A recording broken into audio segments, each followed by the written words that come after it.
During 2022, most of the world's eyes were firmly fixed on the catastrophic events taking place in Ukraine and Russia. But over on the other side of Eurasia, 2022 was a very busy year for North Korea as well. Kim Jong-un's regime spent it by firing more missiles than in any single previous year. At least 90 of them, 8 of which were classified as intercontinental ballistic missiles, or ICBMs. Among these 8 ICBM tests was the record-breaking one accomplished on the 24th of March, when the North fired an ICBM from near Pyongyang that soared over 6,000 kilometers above the Earth's surface. Across approximately 71 minutes of flight time, the missile arced down and crashed into the Sea of Japan just to the southwest of the Japanese island of Hokkaido. This test achieved the highest altitude of a missile ever fired by the North Koreans to date, while analysis of the missile's trajectory and flight time suggests a disturbing new reality. It is likely that whatever missile the North Koreans fired here possesses the capability to strike targets at a range of around 15,000 kilometers. Which is frightening because it now places nearly the entire world outside of South America within North Korean ICBM range,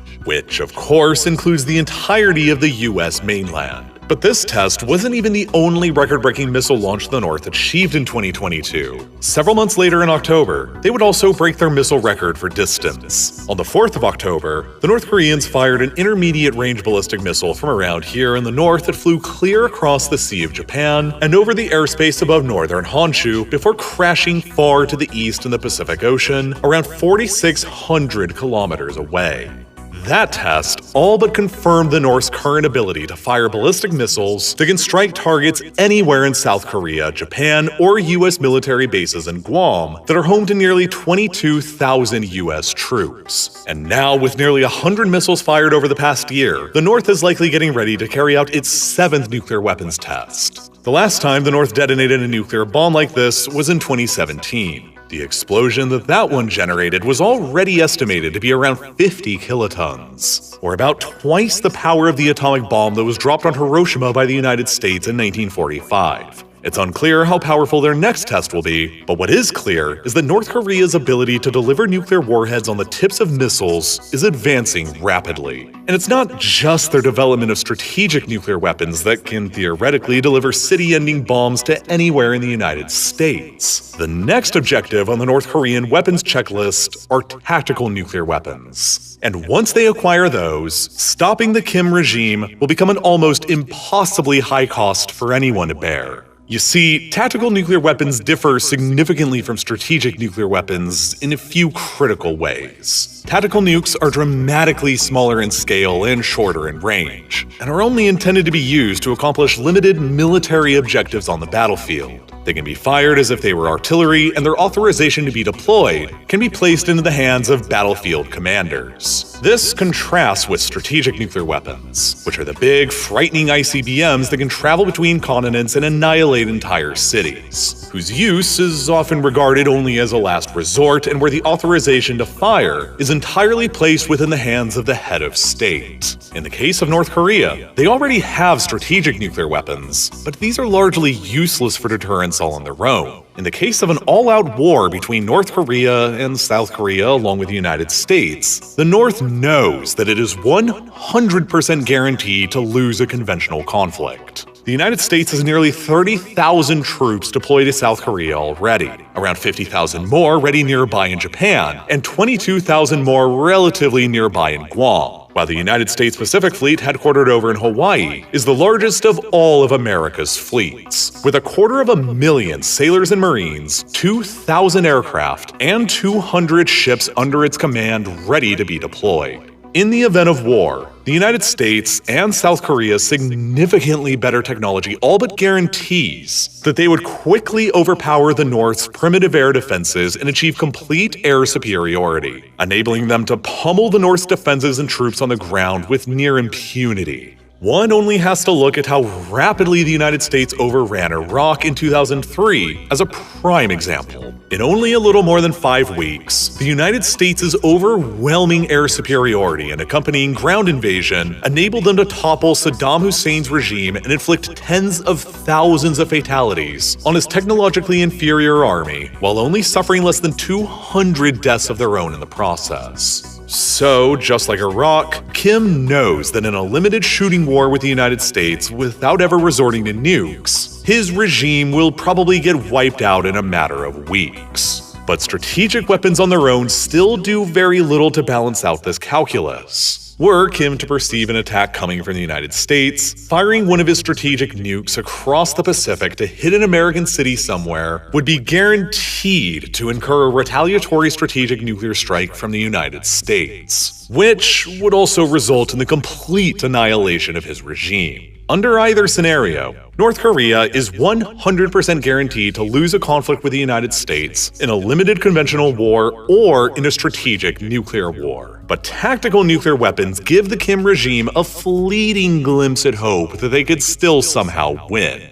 Under a scenario where they've got tactical nukes and the Kim regime, for whatever reason, perceives an imminent invasion or attack coming from the United States and/or South Korea, tactical nuclear weapons loaded onto short-range ballistic missiles could be fired in a first-strike policy in order to wipe out major American Army, naval, and air bases across South Korea in order to neutralize the immediate conventional threat on the peninsula before they could be used to disarm the North. Additional tactical nukes could then be fired in any approaching American carrier strike groups in order to prevent additional US naval and air assets from making a conventional counterattack. Simultaneously, North Korea would keep all of their longer-range strategic nuclear weapons in reserve and on standby in order to, hopefully, from their perspective, deter the United States from retaliating with their own strategic nuclear strikes. Were the US to do so, the North could, conceivably, fire their strategic nukes in reserve and hit a major American city somewhere.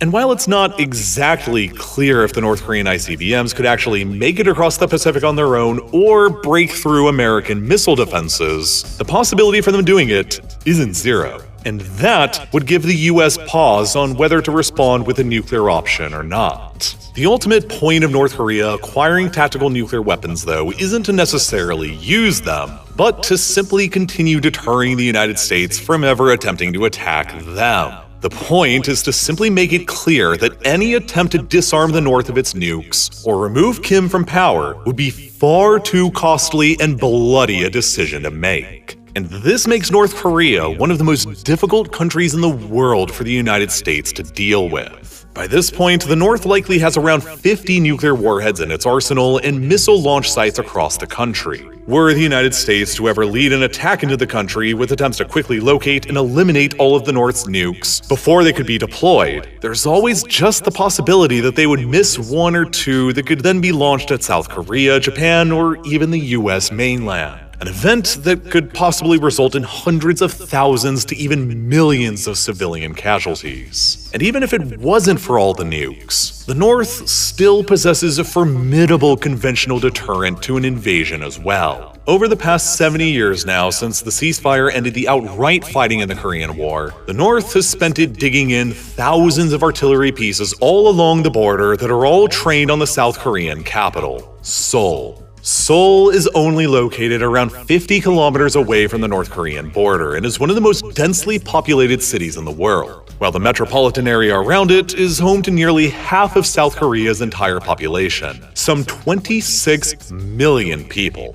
All of these people live well within range of the North's thousands of artillery pieces just across the border, which effectively means that whether it feels like it or not, Seoul is being held as a hostage at gunpoint by the North. In the event of an all-out war continuing in Korea, North Korea's artillery could deliver tens of thousands of shells directly into Seoul within a few minutes' notice, resulting in apocalyptic levels of destruction. South Korea even conducted a simulation on this exact scenario back in 2004 that assessed within only the first 24 hours of a full-scale conflict with the North breaking out again, there would be up to 2 million casualties suffered, mostly inflicted from the North's withering artillery fire into Seoul. And that was all before the North had nuclear weapons and before the ground war would begin. This ultimately all just means that there isn't any possible way to militarily confront North Korea that doesn't end up with millions of casualties somewhere. So, what about alternative ways to try and stop them? There's punitive economic sanctions, but these are very difficult to actually use to stop North Korea for a couple major reasons. First, North Korea is already so severely sanctioned that it's already largely isolated from the global system of trade. So additional sanctions do little to make their situation any worse than it already is. And secondly, completely isolating North Korea from the entire outside world is difficult because of China. China continues to trade extensively with North Korea and enables them to bypass many of their international sanctions. In 2020, more than 88% of all North Korea's international trade was conducted exclusively with China, largely made up of coal and mineral exports the North sells to China. Now, the Chinese trade extensively with North Korea for a multitude of reasons, but one of the largest reasons is that, at least on paper, the North Koreans and Chinese are official allies. Both countries continue to actively maintain a military defense treaty that would call the other into a war if either were attacked by an outsider. And the reason why, from the Chinese perspective, is pretty clear enough.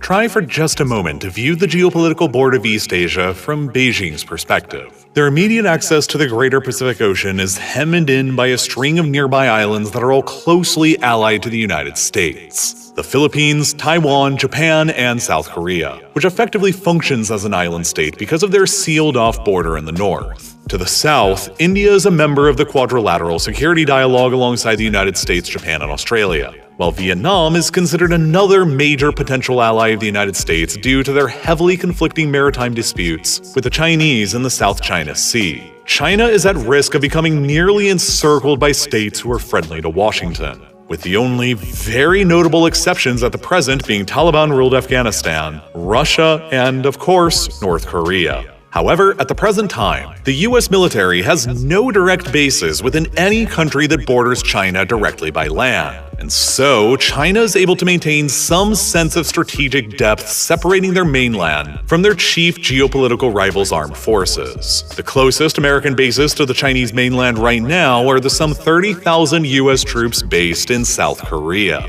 Therefore, to the Chinese, North Korea effectively functions as a kind of buffer state between themselves and the US military in East Asia. And that makes Pyongyang's survival crucially important to Beijing. Regardless of their often frustration with the Kim dynasty's pursuit of nuclear weapons and openly aggressive posture. But that's also not the only reason why China would like to maintain the status quo within Korea. Were North Korea to ever collapse for whatever reason, 3 potentially devastating outcomes could negatively impact the Chinese. The first would likely be an unprecedented refugee crisis. If the North Korean state collapses, millions of North Korean refugees escaping from the violence and the chaos aren't going to run south towards the most heavily militarized border in the world that's full of millions of landmines. They're going to run north instead across the largely open border into China. Millions of impoverished North Korean refugees flooding into northeast China en masse will be an enormously destabilizing event for Beijing, and in their footsteps, the South Korean and/or American militaries may be taking advantage of the situation and advancing into North Korea in order to restore order and unify the peninsula under the democratic regime of Seoul. Were that to happen without the Chinese intervening, the American military would be capable for the very first time of positioning bases and troops directly across one of China's own borders on land.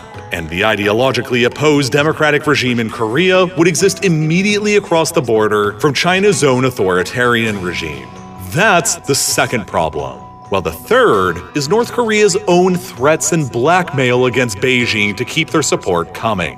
North Korea possesses dozens of nuclear weapons and the world's 3rd largest stockpile of chemical and biological weapons after the United States and Russia. In the event of a complete state collapse scenario, any number of these weapons of mass destruction could become lost or get acquired by some unpredictable faction or terrorist group during the chaos. And those groups may or may not end up deploying them around China's neighborhood or even against China itself.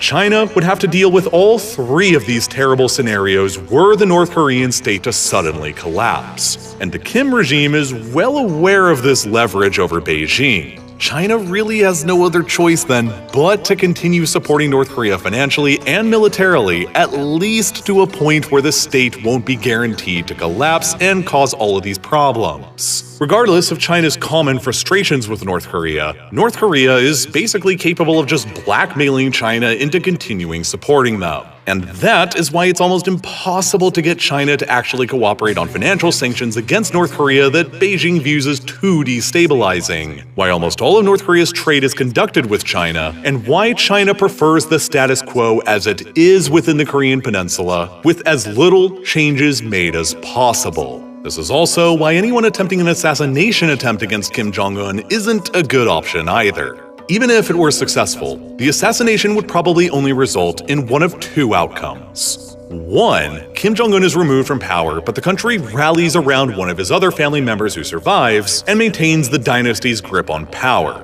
potentially his sister and apparent successor at the moment, Kim Yo-jong. Assassinating the country's head of state like this would almost certainly be interpreted as an act of war. And then we're right back to the millions of casualties dilemma from the military intervention option. The second potential outcome is that the Kim family falls apart over the assassination and no clear successor emerges, plunging North Korea into either a civil war or collapse scenario and leading us back to China's security dilemma, in which Beijing would be likely to intervene in one way or another so as to maintain the status quo as much as possible, potentially by simply installing a puppet government that remains friendly to Beijing. Then there's negotiation, but negotiating with North Korea to get rid of their nuclear weapons isn't very likely to work out either, considering Pyongyang's own perspective and recent history.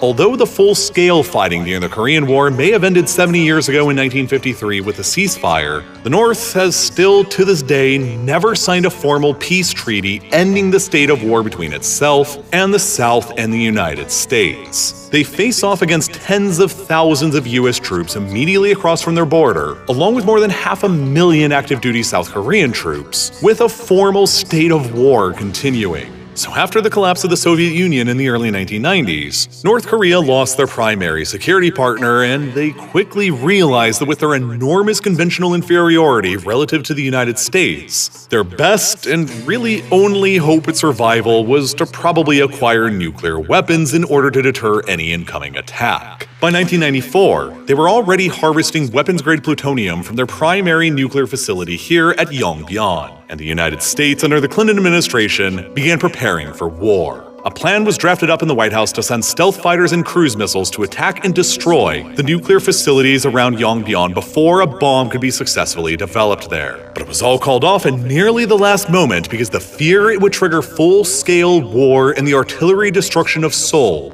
was simply considered to be too great. The Clinton administration settled on diplomacy instead in the 1994 Agreed Framework, in which the North agreed to freeze their nuclear weapons program in exchange for alternative fuel supplies from the United States and the eventual normalization of relations. That deal, though, would not survive very long. By 2002, a new president was in the White House who, in the aftermath of the September 11th attacks, would label North Korea, along with Iran and Iraq, as being a part of his so-called axis of evil. North Korea is a regime arming with missiles and weapons of mass destruction while starving its citizens. Iran aggressively pursues these weapons and exports terror, while an unelected few repress the Iranian people's hope for freedom. Iraq continues to flaunt its hostility toward America and to support terror. The Iraqi regime has plotted to develop anthrax and nerve gas and nuclear weapons for over a decade. States like these and their terrorist allies constitute an axis of evil, arming to threaten the peace of the world by seeking weapons of mass destruction. These regimes pose a grave and growing danger.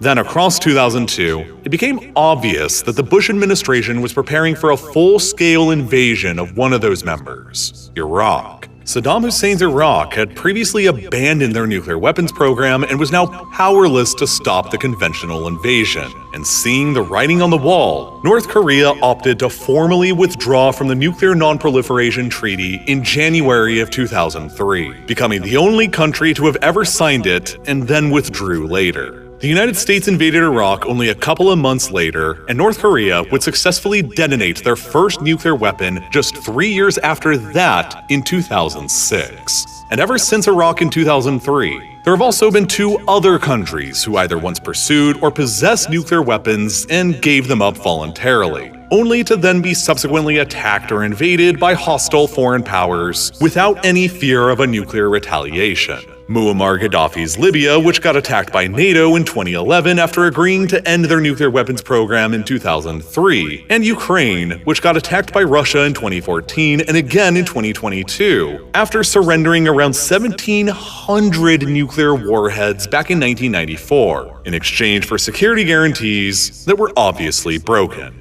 These 3 examples have sent a very clear message to the Kim regime and every other country around the world that surrendering their nuclear weapons exposes their vulnerability to hostile outside powers. And the example of what's happening between Russia and Ukraine right now sends an even further message. The conventionally superior United States and NATO have all refused to implement a no-fly zone over Ukraine or to directly engage with the Russian military out of fear of Russia's nuclear weapons arsenal. In stark contrast to quick American interventions against opponents who did not possess nuclear deterrence in Afghanistan, Iraq, Libya, Syria, and many more. The Kim regime knows that their nuclear weapons are their shield against any interventions coming from the West, and convincing them otherwise through diplomacy, economic sanctions, or military intervention is almost certain to be a fool's errand, especially while the United States maintains an aggressive posture in South Korea. So then what option, if any, does that even leave for dealing with North Korea? The simple truth is that by this point, there aren't really any good options remaining. And that's why no US nor South Korean president has ever been able to find a long-term solution to this problem now for more than 70 years. But the problem is only bound to grow even worse over the next few decades, because South Korea is almost certain to grow weaker relative to North Korea with time. You see, South Korea's population is currently undergoing a crisis. At the present time, South Korea has the #1 lowest fertility rate of any country in the world, with South Korean women only having an average of 1.1 children each. This has been a trend that has been building for decades, and as a consequence, South Korea's population has essentially already peaked. Right now, the South Korean population is roughly double North Korea's population, but over the next several years, South Korea's population will decline, while North Korea's will remain more or less the same, because North Korea's demographics are comparatively much healthier.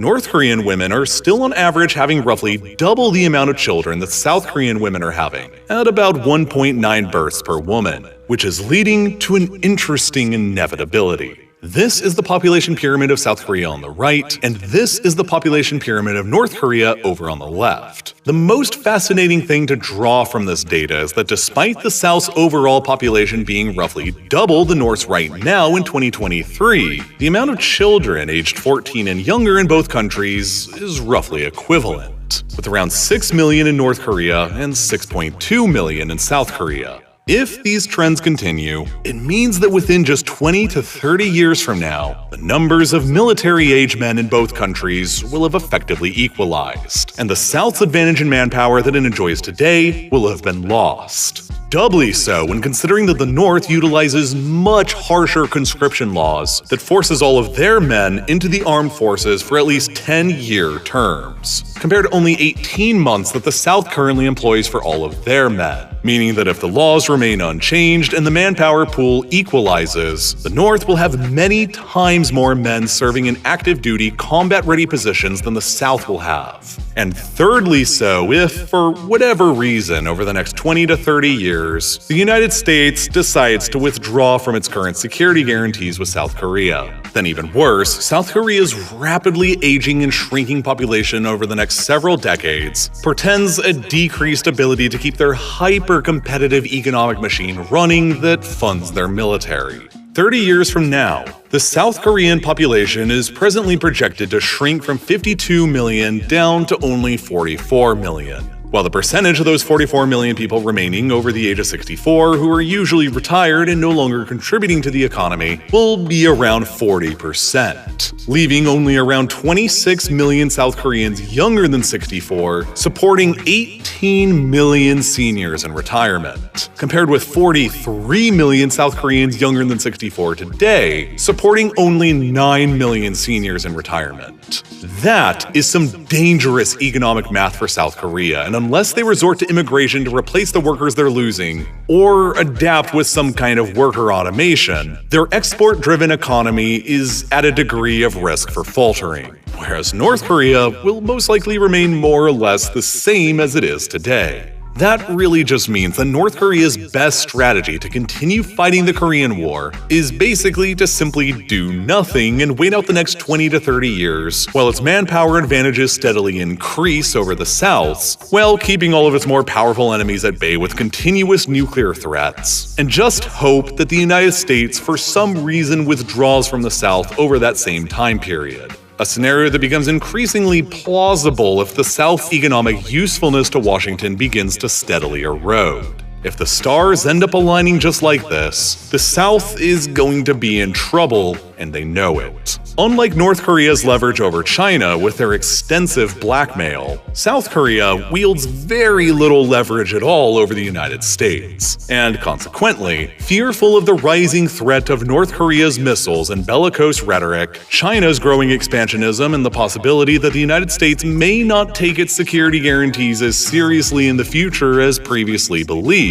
the United States might have to be prepared for North Korea no longer being the only nuclear-armed state on the Korean peninsula. You see, a poll conducted back in February of 2022 found that an almost overwhelming 71% of South Koreans were in favor of their country acquiring their own nuclear weapons, while another poll a few months later found that nearly 64% of South Koreans supported it, even if it placed their country in open violation of the Nuclear Non-Proliferation Treaty, a fact that would likely transform Seoul into an international pariah across a lot of the world. If South Korea's manpower and economic advantages truly begin to deteriorate relative to the North over the coming 30 years as their demographics suggest, and the North remains in possession of nuclear weapons, and if the United States begins to shrink away from its security guarantees, it all implies that the best way for the South to continue deterring the North from an invasion would simply be for them to acquire nuclear weapons and missiles as well. And from there, it's almost anybody's guess as to where the Korean conflict will end up going,